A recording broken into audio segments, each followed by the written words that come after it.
Hello दोस्तों, नमस्कार। आप सभी का स्वागत है आपके अपने YouTube channel C3 concept crystal clear पर, है ना। जैसे कि हमने आपको कल की वीडियो के माध्यम से बताया था कि आपके बीच हम आगामी सभी परीक्षाओं के लिए मैथ की एक सीरीज शुरू करेंगे, जिसमें आपको आसानी से सभी कॉन्सेप्ट कवर कराए जाएंगे। तो आज हम इस सीरीज की शुरुआत करने जा रहे हैं, जिसमें हमारा पहला टॉपिक जो मैं ले रहा हूँ, जो सबसे ज्यादा पूछे जाने वाला टॉपिक है, वो है संख्या पद्धति को। तो चलिए दोस्तों, शुरुआत करते हैं, है ना। तो जैसे हम आज शुरुआत करने वाले हैं अपनी संख्या पद्धति से, जिसको हम इंग्लिश में कहते हैं नंबर सिस्टम, है ना दोस्तों। तो ये हमारे लगभग सभी परीक्षाओं में पूछे जाने वाला टॉपिक है, चाहे ये हमारा अग्निवीर हो, चाहे ये हमारा उत्तराखंड के सभी एग्जाम हो, चाहे उसमें हमारा लोअर पीसीएस हो, चाहे अपर पीसीएस हो, चाहे आर हो, चाहे एआर हो, वन दरोगा हो, स्केलर हो, है ना। तो जितने भी मैथ से रिलेटेड सब्जेक्ट होते हैं, सब में पूछा जाने वाला है। एसएससी में भी सब में, सीजीएल, सीएचएसएल और हमारा एसएससी जीडी में, रेलवे में। तो इसलिए हम सबसे पहले इसी टॉपिक से शुरुआत कर रहे हैं। तो हम शुरुआत करेंगे संख्या पद्धति से। तो सबसे पहले जो हम इस टॉपिक में देखेंगे, संख्याओं का प्रकार। हमारे पास संख्याओं कितने प्रकार की होती हैं, कितने टाइप की होती हैं, है ना। तो हम सबसे पहले टाइप्स ऑफ नंबर देखेंगे, सबसे पहले संख्याओं के प्रकार देखेंगे। तो पहले प्रकार की जो संख्या है दोस्तों, वो है प्राकृतिक संख्या, जिसको हम इंग्लिश में कहते हैं नेचुरल नंबर। हम प्राकृतिक संख्या में बात करते हैं तो वे सभी संख्याएं जो हमें पहले से ही हमारे पास प्राप्त हैं, है ना। जैसे कि हमारे पास एक से शुरुआत होती है, 1 2 3 4 5, और ये संख्याएं चलती हैं दोस्तों हमारी अनंत तक, है ना।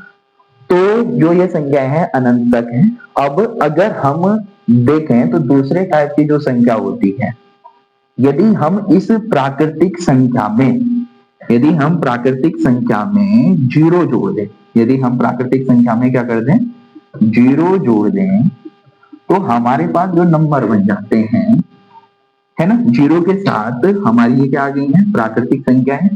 और इस प्राकृतिक संख्या के साथ जीरो जोड़ने पर जो संख्याएं बनी, वो संख्या हमारी क्या बन गई, पूर्ण संख्या।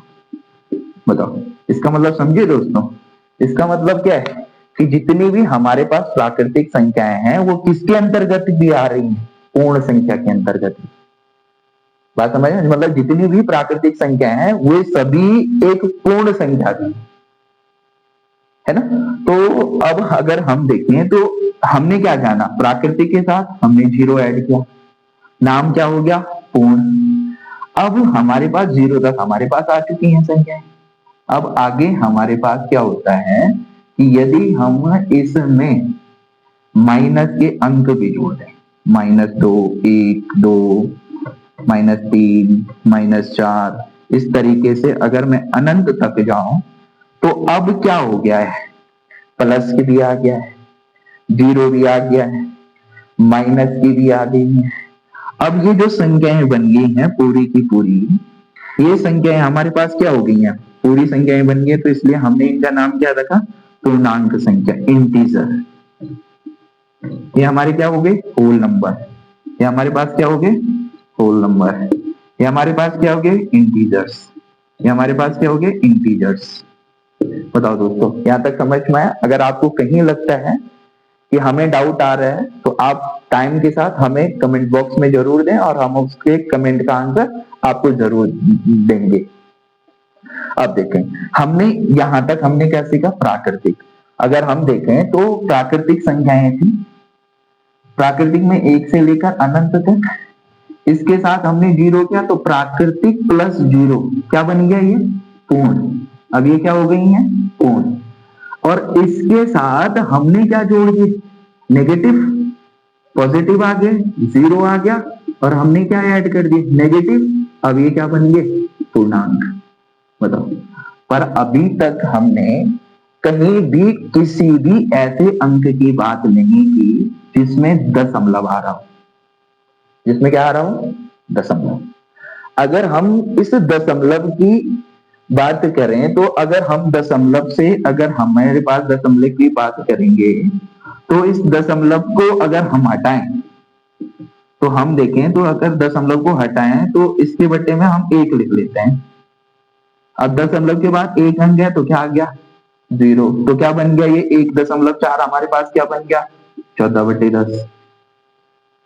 अब ये जो दशमलव के अंक हैं जो पूरा नंबर नहीं है, ये हमारे पास किसके रूप में आ गया, एक भिन्न के रूप में। किसके रूप में आ गया ये भिन्न के रूप में, या इसको हम कहें तो हमने इसको किसके रूप में लिख लिया p/q के रूप में, या इसी को हमने किसके रूप में लिख लिया a/b के रूप में।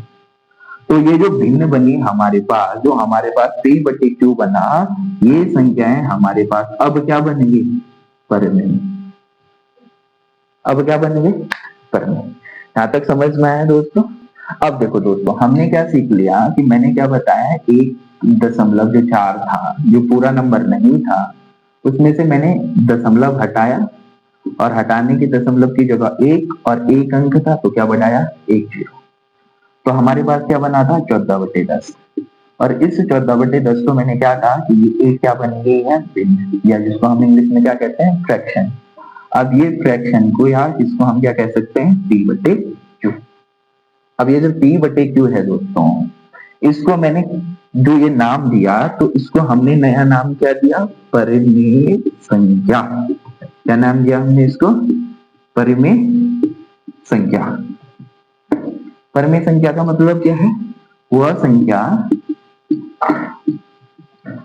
जिसको p/q के रूप में व्यक्त किया जा सकता है ना। पर शर्त क्या है बेटा कि अगर हम इसको p/q के रूप में लिखें, पर शर्त ये है कि q का मान कभी भी 0 नहीं होना चाहिए। q का मान क्या नहीं होना चाहिए 0 नहीं होना चाहिए। अगर ऐसी कोई भी संख्या, जैसे मैंने लिख लिया 2/5, ये भी एक परिमेय संख्या हो गई। मैंने लिखा 4/12, ये भी एक परिमेय संख्या हो गई। मैंने लिखा 100/10,000, ये भी एक परिमेय संख्या हो गई। तो ऐसे कोई भी संख्याएं हैं जिनको हम p/q के रूप में लिख सकते हैं, उसको हमने क्या दिया नाम परिमेय संख्या।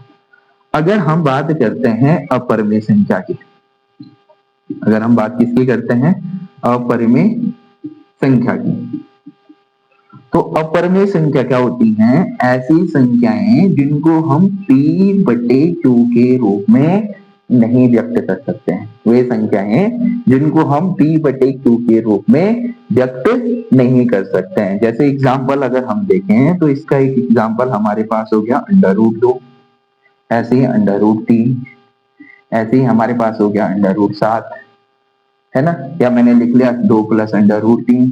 तो ये हमारे पास की ऐसी संख्याएं हो गई अपरिमेय संख्या। इन संख्याओं को मैं p/q के रूप में व्यक्त नहीं कर सकता हूं, है ना दोस्तों। यहाँ तक मुझे लगता है यहाँ तक आपको सब कुछ समझ में आया होगा।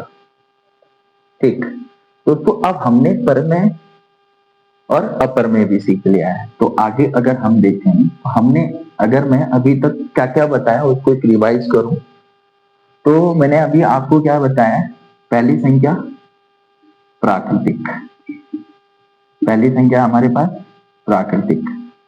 इस प्राकृतिक में मैंने 0 ऐड किया, क्या बन गई पूर्ण।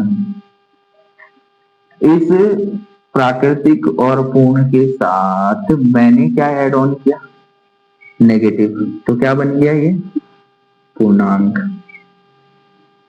ठीक, और इसी के साथ मैंने यहाँ पर क्या ऐड ऑन किया हमारे पास कि दशमलव की कुछ संख्याएं भी मैंने तुम्हें बताया कि दशमलव की कुछ संख्याएं भी हैं, तो मैंने क्या ऐड ऑन हो गया इसके साथ परिमेय। अब देखो प्राकृतिक पूर्ण पूर्णांक और परिमेय, और इधर कहीं मेरे पास एक दूसरी मैंने तुम्हें क्या सिखाई अपरिमेय। और इन सब को अगर मैं मिला दूं तो हमारे पास ये पूरे सारे नंबर क्या बनेंगे वास्तविक संख्या। क्या बनेगी ये? वास्तविक संख्या। बताओ दोस्तों, यहाँ तक आपको सब कुछ समझ में आया? मैं आशा करता हूँ कि बिल्कुल आसान भाषा में आपको समझ में आ रहा हो, है ना। तो इसी तरीके से तुमको मैथ के सभी कॉन्सेप्ट कवर किए जाएंगे और उन कॉन्सेप्ट पे सवालों की प्रैक्टिस करवाई जाएगी, ताकि जितनी भी परीक्षाएं हैं जिनमें मैथ आती है, पूछी जाती है, उनमें आपको डरने की आवश्यकता ना पड़े और आसानी से आप मैथ को सीख सकें और अच्छी नंबरें लाकर अपने भविष्य को सुनहरा बना सकें, है ना। तो अगर हम यहाँ तक मैंने बात की प्राकृतिक, उसमें जीरो ऐड किया, पूर्ण, फिर नेगेटिव, पूर्णांक, परमेय और अपरमेय, टोटल क्या बन गई है हमारी?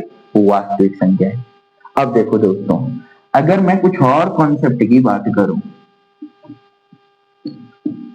तो कॉन्सेप्ट की अगर मैं बात करूं, अगर मैं परमेय संख्या में यदि मैं परमेय संख्या को जोड़ रहा हूं, यदि मैं परमेय संख्या में परमेय संख्या को जोड़ रहा हूं, तो हमेशा आंसर आएगा परमेय।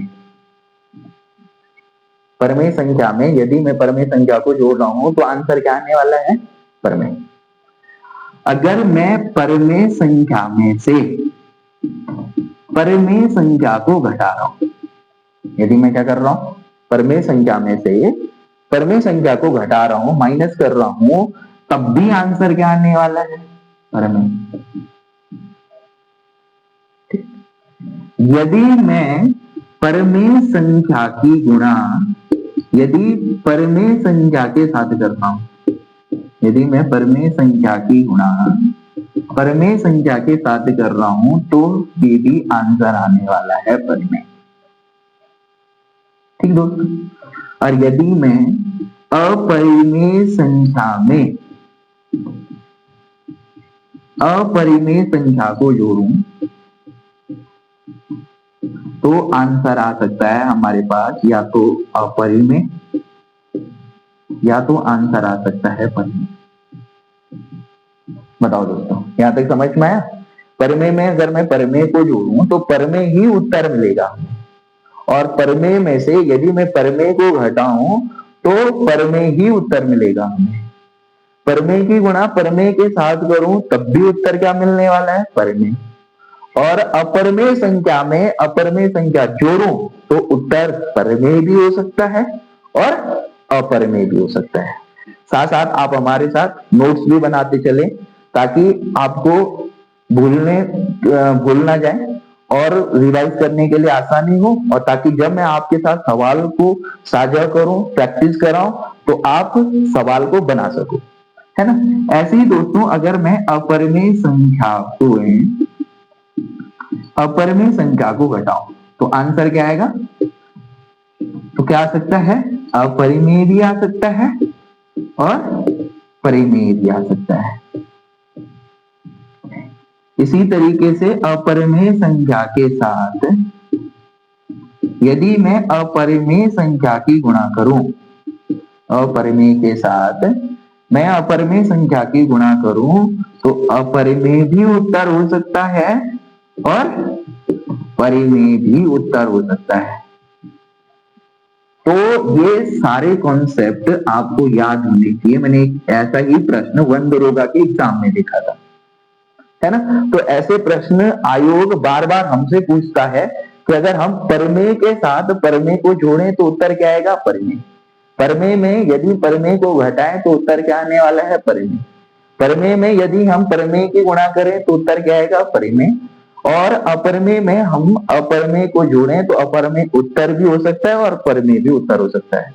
अपरमेय में से अपरमेय घटाएं तो अपरमेय उत्तर हो सकता है और परमेय भी क्या हो सकता है? उत्तर हो सकता है। अपरमेय कोई गुणा अगर हम अपरमेय से करें तो अपरमेय भी उत्तर हो सकता है और परमेय भी उत्तर हो सकता है। बिल्कुल, यहां तक दोस्तों हाँ, आपको मुझे आशा है कि सब कुछ समझ में आया होगा, है ना। तो इसी तरीके से आपको गणित के सभी कठिन से कठिन कॉन्सेप्ट सिखाए जाएंगे इस चैनल पे। इसलिए आप हमारे साथ जुड़ना ना भूलें, हमारे चैनल को लाइक करें, शेयर करें और सब्सक्राइब करें। है ना। और आप हम सबको सहयोग दें और हमारे ऊपर अपना प्यार बनाए रखें। धन्यवाद दोस्तों, मिलते हैं कल नई वीडियो के साथ, नए कॉन्सेप्ट के साथ।